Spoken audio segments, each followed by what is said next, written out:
La guerre à la réalité.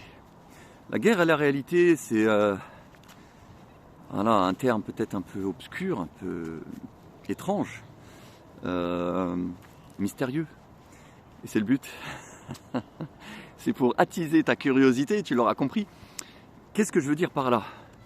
Je veux dire que plus les années qui viennent vont arriver, ils vont défiler et vont se succéder, plus il sera difficile, compliqué de distinguer ce qui est réel et ce qui ne l'est pas. Et ça me semble être un tournant de l'histoire humaine extrêmement grave et dangereux qui nécessite de notre part d'y réfléchir et de s'y préparer. Voilà. Bonjour, c'est Pragmatic Man, bienvenue à toi sur ma chaîne, bienvenue à toi dans cette nouvelle vidéo. Si tu n'es pas encore abonné, je t'invite à le faire. Et si c'est le cas, et même si c'est pas le cas, n'oublie pas aussi de liker la vidéo, de la partager autour de toi et de me commenter en me disant ton avis, voilà, en partageant avec moi également tes réflexions, comme je vais partager avec toi les miennes. Alors, je disais la guerre à la réalité. Voilà. La guerre à la réalité, elle vient, tu l'auras compris, énormément du développement actuel et possiblement exponentiel à l'avenir de l'intelligence artificielle. Alors, oui, l'IA, comme tout le monde dit, l'IA, l'intelligence artificielle. Bon, artificielle, c'est entendu, mais intelligence, faudrait énormément relativiser et remettre en question ce terme. Parce qu'en réalité, l'intelligence, c'est quelque chose d'humain, de proprement humain, et tout ce qui ne vient pas de l'homme ne peut pas être réellement qualifié d'intelligence. Bref, en tout cas, ce qui vient d'une machine. Le problème, il est où? C'est que les IA, comme il ne t'aura pas échappé, parviennent maintenant à générer des textes, du son, donc par exemple de la musique, mais aussi des voix, de la voix humaine, ou en tout cas d'apparence humaine plutôt, et des images. Donc des photos, des images autres que photos, mais en tout cas des images, et des vidéos. Alors jusqu'à présent, jusqu'à maintenant, on arrivait un petit peu quand même à distinguer à l'œil une image IA d'une image réelle. On arrivait un peu à distinguer une vidéo IA d'une vidéo réelle, un son IA. Bon, on pouvait encore un petit peu faire la différence. Parce qu'il y avait quelques caractéristiques qui troublaient un peu notre regard, notre écoute, et qui nous faisaient sentir que ça a l'air bizarre, que ça a l'air artificiel. Sauf que c'est de moins en moins le cas. On arrive de moins en moins à distinguer ça, et dans les années qui viennent, on n'y arrivera plus du tout. Au rythme où ça se perfectionne, il est fort à parier que dans 1 an, 2 ans, 3 ans, 4 ans, on n'y verra plus que du feu. C'est-à-dire que c'est fini. Ils atteindront un tel niveau de perfectionnement, de sophistication et donc de réalisme dans ce que les IA vont produire, qu'on n'arrivera plus à faire la différence. Et là, c'est quand même embêtant. Parce que qu'est-ce qui nous permettra de savoir si une chose est réelle ou pas? Tu vois? Comment on peut faire? Moi, par exemple, si j'ai une dent contre mon voisin, qui a des gosses qui font du bruit jusqu'à 1h du mat, parce qu'il ne veut pas les mettre au lit et qu'il les laisse courir et jouer toute la soirée alors que moi j'essaie de dormir. Parce que je me lève tôt. Et que c'est bien de se coucher tôt, de se lever tôt, quand on veut avoir une bonne hygiène de vie. Bref, donc ce voisin qui m'embête beaucoup, imaginons que je le filme discrètement, un jour, pas longtemps, je sais pas, 15 secondes, 20 secondes. Il est là dehors et je sais pas, il achète une baguette et moi je suis sur le côté, il m'a pas vu. Je le filme un peu comme ça, ou de face, voilà. Et avec ça, je le mets dans une IA qui me génère une vidéo de lui en train de tabasser sa femme, par exemple, ou des gosses, ou en train de faire des trucs indécents, ou voilà, enfin, impliquent de la violence ou des comportements voilà, indécents. Voilà, je ne vais pas dire plus. Je fais une vidéo comme ça, avec sa tête, avec son corps. Et même avec sa voix, si j'ai enregistré aussi sa voix, tu vois. Je fais une petite vidéo comme ça, 30 secondes, et je balance ça sur Internet. Avec des faux comptes, etc. Et je fais tourner ça, ou j'envoie ça à son patron, ou je sais pas qui, ou ça arrive jusqu'à sa famille, ou alors je le filme, enfin je crée une vidéo de lui en train d'embrasser une autre femme, voilà par exemple, et j'envoie cette vidéo à sa femme à lui. En disant ouais écoute, voilà, moi je suis un compte anonyme, je veux juste te prévenir que ton mari, méfie-toi, derrière ton dos il fait des trucs, là, regarde tiens, je l'ai vu hier, j'envoie un message comme ça, voilà. Tout est faux. C'est une IA qui a produit ça, c'est un pur mensonge. Et c'est extrêmement machiavélique. Inutile de te dire qu'un homme digne de ce nom ne pourrait jamais se rabaisser à faire une telle chose. Mais on va pas se mentir, les hommes sans honneur ou les femmes, parce qu'elles aussi maintenant elles savent utiliser ces trucs, bon, il y en a légion. Donc il y en a forcément un qui va y penser. Et qui va vouloir par vengeance, par haine, par jalousie, par juste méchanceté, par tout un tas de raisons, peu importe. Imagine, il fait cette vidéo-là et il l'envoie. Imagine les conséquences. Parce que cette vidéo-là, elle aura l'air parfaitement vraie. Elle aura l'air parfaitement vraie. Comment le mec, il pourra prouver que c'est pas vrai, que c'est pas lui? Voilà. Comment? À part juste en disant, écoute, non, c'est pas moi, je te jure, c'est pas moi. Mais comment on pourra savoir s'il dit vrai ou faux? Parce que dans la vidéo, on le voit vraiment lui. C'est vraiment sa tête, c'est vraiment son corps, ses proportions, ses gestes. C'est vraiment lui. Comment on fait?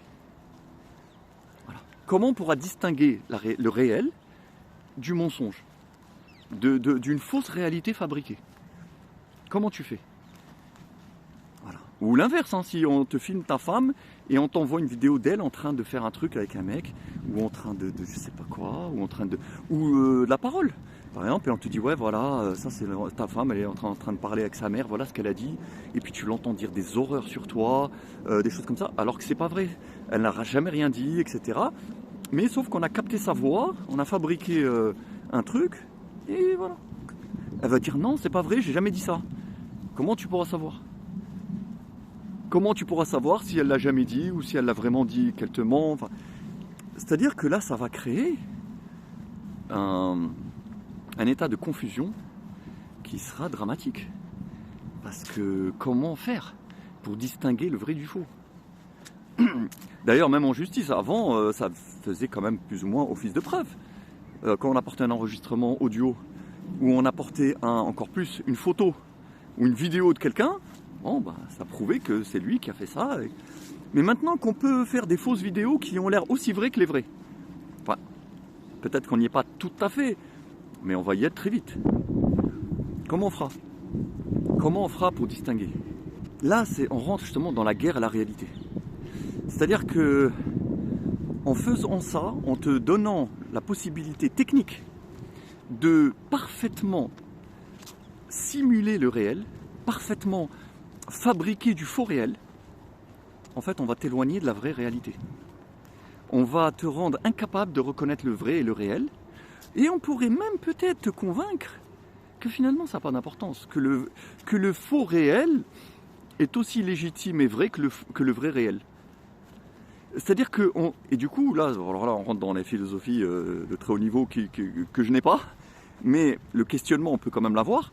C'est-à-dire, on peut te faire croire que finalement, le désir est aussi légitime et important et vrai, et crédible, et voilà, enfin, qu'il a autant de place que la réalité.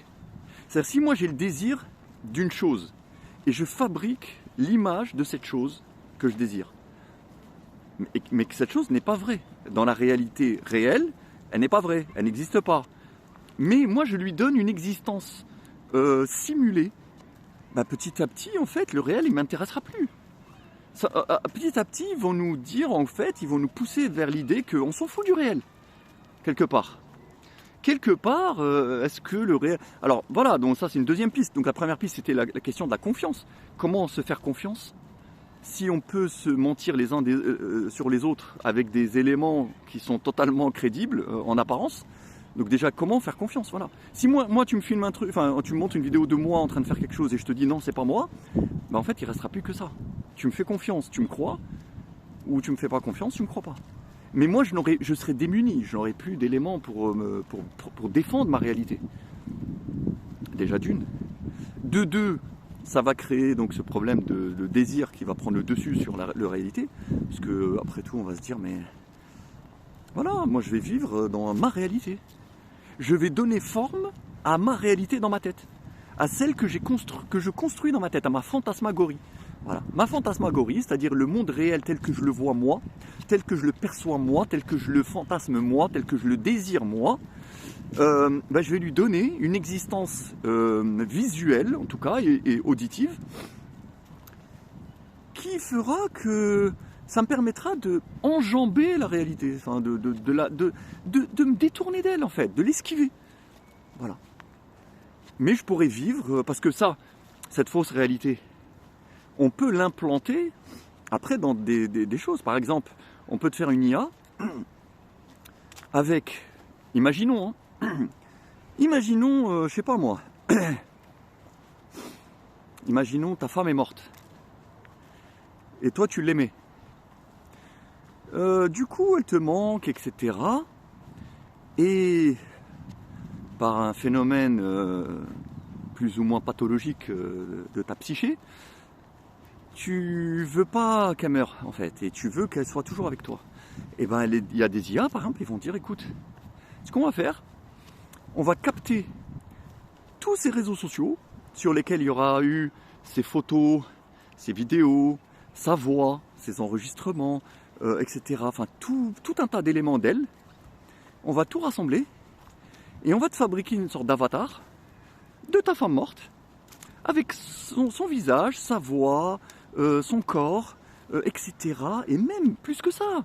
Parce qu'on connaîtra même aussi ses goûts, sa façon de parler, ce qui la faisait rire ou pas, ce qu'elle aimait ou ce qu'elle aimait pas, même les souvenirs qu'elle a racontés. Parce qu'évidemment, en plus, comme les femmes elles déballent tout sur leurs réseaux sociaux en général, il y a de quoi faire. Donc, on va tout ramener et on va la faire vivre, en fait. Et donc, tu pourras allumer ton avatar IA de ta femme tous les jours. Tu l'auras sur un écran chez toi, je sais pas, un truc comme ça. Et elle va te parler, elle va discuter avec toi, elle va te faire des trucs, tu vois, en temps réel, comme si elle était toujours présente.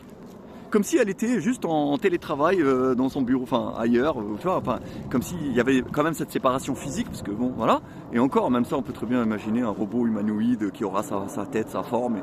Bref, on peut aller toujours plus loin dans le délire. Mais c'est ça en fait le chemin.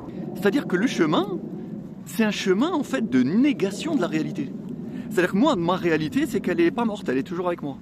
Et cette réalité que je me fabrique dans ma tête, que je fantasme dans ma tête, que j'ai envie de faire exister, cette fausse réalité, eh ben, je pourrais lui donner une consistance et une apparence de plus en plus réelle, de plus en plus prégnante, de plus en plus proche du vrai réel. Donc en fait, la tentation, ça sera vraiment de se détourner de la réalité et de se réfugier dans ta réalité fabriquée à toi. Et bientôt, les IA, c'est ce qu'elles vont promettre. Elles vont te dire, on peut te faire vivre chacun dans sa réalité propre. Tu vois, comme ils ont fait d'ailleurs avec les valeurs, avec la morale, ils vont te dire, mais attends, le vrai, par exemple, la vérité, elle appartient à chacun. Ma vérité à moi, c'est pas la tienne. Et la mienne a autant le droit d'exister que la tienne. Ce qui est vrai pour moi n'est pas vrai pour toi, ce qui est vrai pour toi n'est pas vrai pour moi, chacun a sa vérité. Chacun a ses goûts, chacun a ses valeurs, chacun a ses envies, et chacun a le droit de les vivre et de les exprimer librement. C'est ça la base de la modernité. Eh ben, on va rajouter un cran supplémentaire avec la réalité. On va dire, écoute, ta réalité, c'est pas la mienne. Voilà, chacun a sa réalité. Et chacun doit être libre de vivre dans sa réalité avec un masque, tu vois les casques là de réalité virtuelle que tu vas mettre sur ta tête et tu vas vivre en 3D avec des gens imaginaires qui sont morts, qui sont pas morts, que tu crées. Tu vas faire des choses avec eux, ils vont te répondre, des interactions complètement. Tout est artificiel, tout est faux. Tout n'est qu'une projection de tes délires et de tes désirs. Mais ça aura beaucoup plus d'importance et de place dans ta vie que la réalité, que le vrai réel. Tu vois un peu le danger ? Tu vois le drame qui est en train de se jouer ? qui va se jouer dans les années prochaines. Nous encore, en tant qu'adultes, machin, tout ça, on va dire, on est extrêmement attachés encore à la réalité physique, réelle, etc. Donc on tombera pas aussi bas. Mais imagine les adolescents d'aujourd'hui qui vont voir arriver tout ça, qui vont grandir avec. Eux, leur regard, il sera complètement brouillé.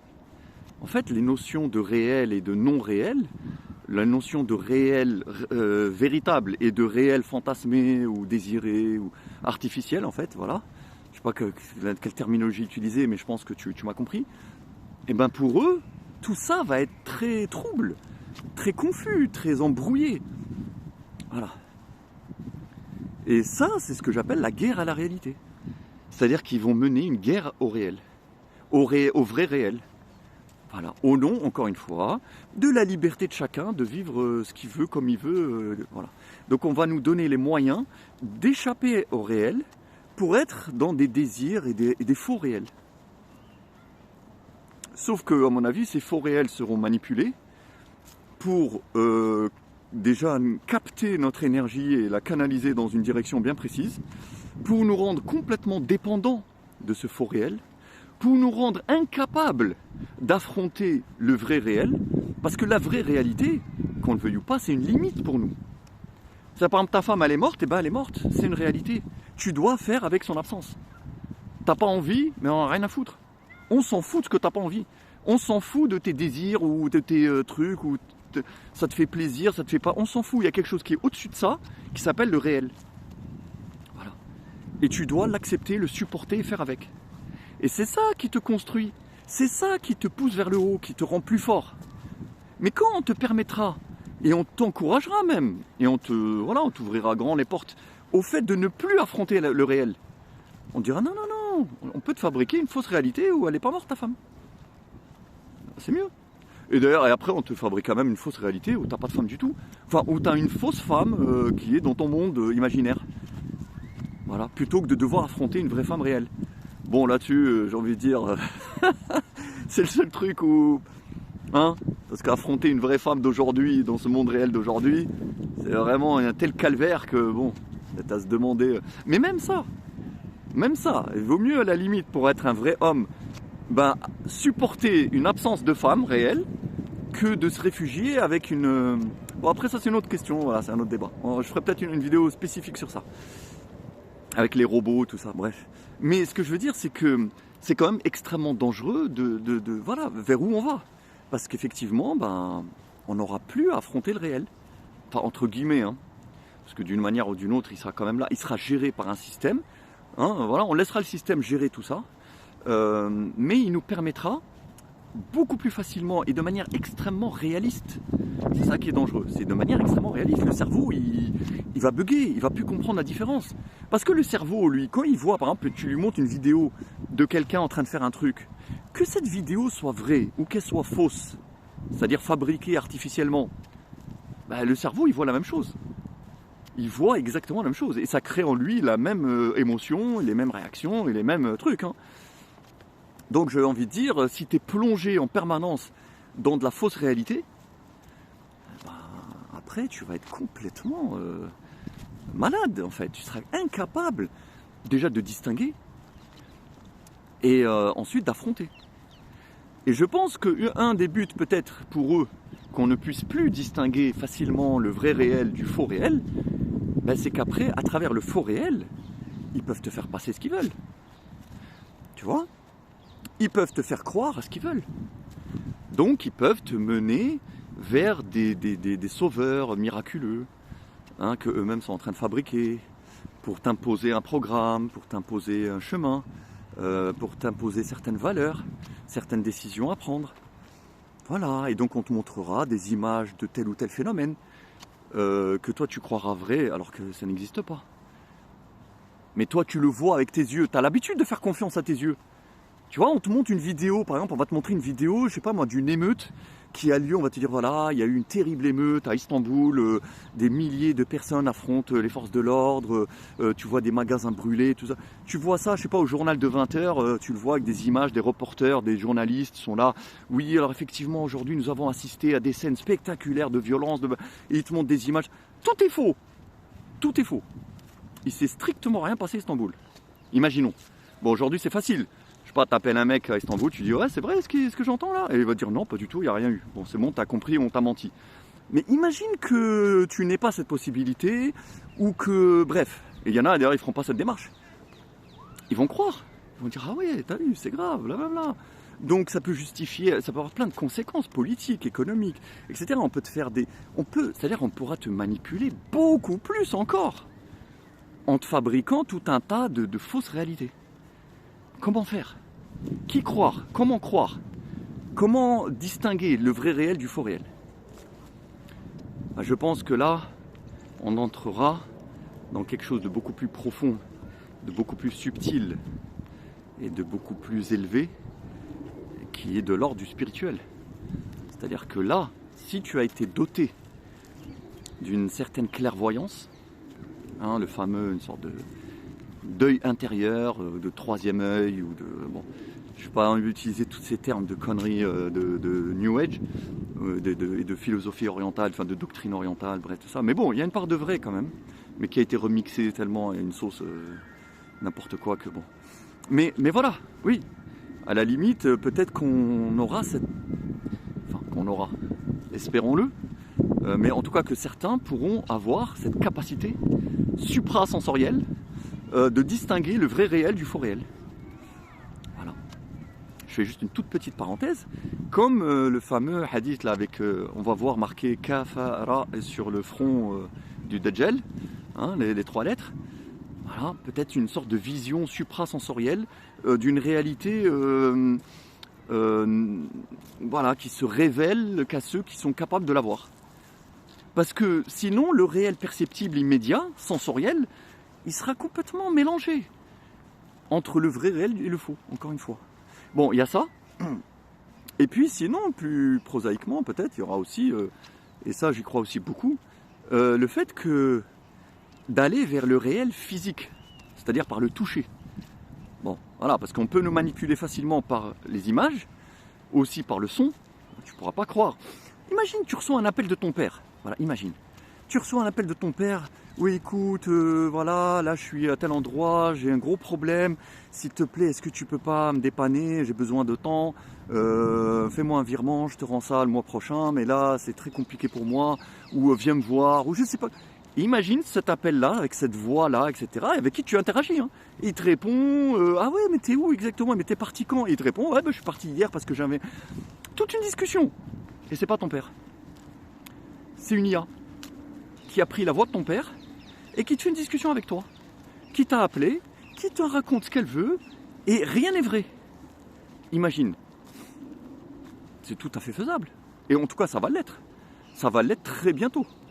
Si on continue sur ce chemin et avec l'amélioration toujours croissante du réalisme, voilà, et du perfectionnement du côté réaliste des productions générées par IA, ça pourrait arriver. Comment tu fais? Comment tu fais pour savoir qu'au bout du fil, c'est pas ton père? C'est pas ton ami, c'est pas ton fils, c'est pas ton... T'as compris l'idée. Donc on ne pourra plus faire confiance vraiment à l'image, on ne pourra plus faire confiance au son. Qu'est-ce qu'il nous reste? Le toucher. Voilà, je touche. Voilà, par exemple là j'ai de l'herbe sous mes pieds, je vais toucher avec ma main. Ouais, c'est bon, c'est de l'herbe. Voilà, peut-être il ne reste que ça. C'est-à-dire la réalité réduite vraiment à son aspect physique. C'est pour ça qu'aussi tout ce jeu entre réalité physique et réalité virtuelle, c'est très important, le fait de toucher les choses. C'est pour ça que c'est très important de sortir.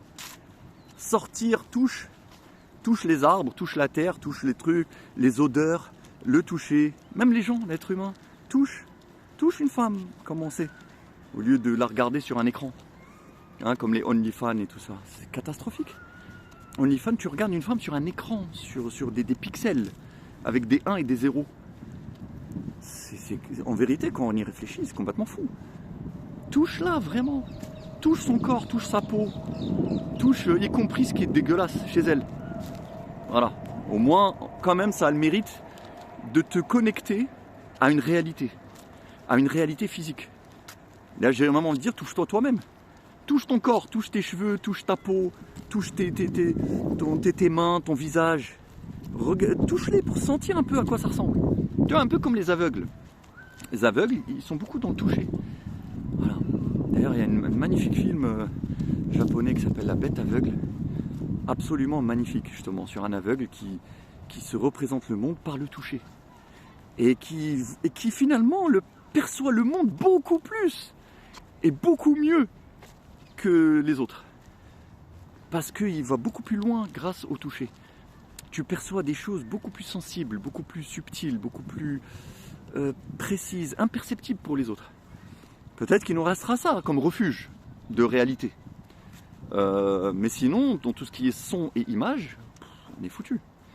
Et encore une fois, je pense que voilà, il y a une guerre pour nous éloigner de la réalité, nous éloigner du réel. Parce que c'est toujours pareil, hein, cette volonté prométhéenne de s'affranchir de la nature, de s'affranchir de la réalité. S'affranchir de la réalité, pourquoi? Parce que la réalité, elle vient de quoi? Elle vient de qui? Voilà. Et eux, ils n'aiment pas ça. Tu vois, ils n'aiment pas.